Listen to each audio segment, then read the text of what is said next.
This month in Advanced, we share with you a few tricks of the trade. What do we mean by that phrase, Jack? Well, it basically means, so a trade is usually some kind of job or a position, and the tricks are what kind of things do you need to know specifically about that job or that position? So we're giving you some insights, right, into the business world, and we talk about soft skills that are in demand, and we also talk about something called hard skills. What's the difference between hard and soft skills, Jack? Well, I'll start with soft skills. I like to think of soft skills as parts of maybe your personality or your character, how you usually behave as a person or express yourself. Yeah.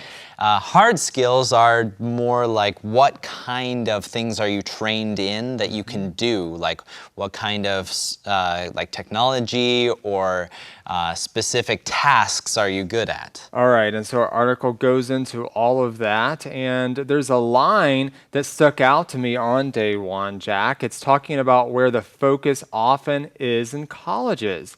The line says, the ultimate focus should be on career readiness, but the short-term focus on test scores is getting in the way. What do you make of this statement? Yeah, I think it's a very tough problem for both lower level schools and graduate schools in that testing is part of like making sure that a program is like proper, like it's to a high enough level.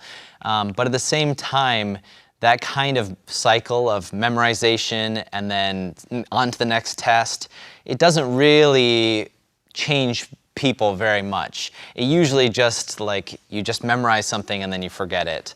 Whereas now I think some schools are starting to turn towards on-site training. So like mentorship programs or actual where you can go and intern at some place. Hands-on experience, Exactly. right? Yeah. And so that's important as well. So you take tests, but you also get some hands-on experience. So when you graduate college, for example, you're kind of ready to go, right? That you would don't be just the have the best. knowledge, but you also have put it into practice. Exactly.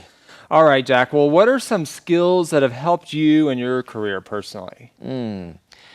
I liked the list of soft and hard skills that they gave in this article, and I would say actually one important one for me is persuasiveness, the soft skill.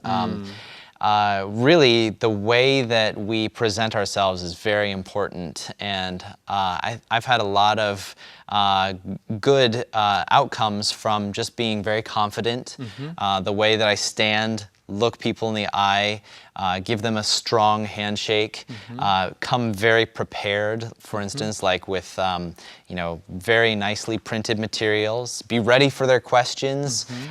So a lot of the time, just to be heard, you need to present yourself in a persuasive way so that you actually get the opportunity. And then other than that, like once you are in a position, definitely got to be good at communicating, respond to emails on time if you can, and yeah, be a team player, work with others. Really good advice. Thanks for sharing that, Jack. Thanks to all of you for watching another segment of Insights as well.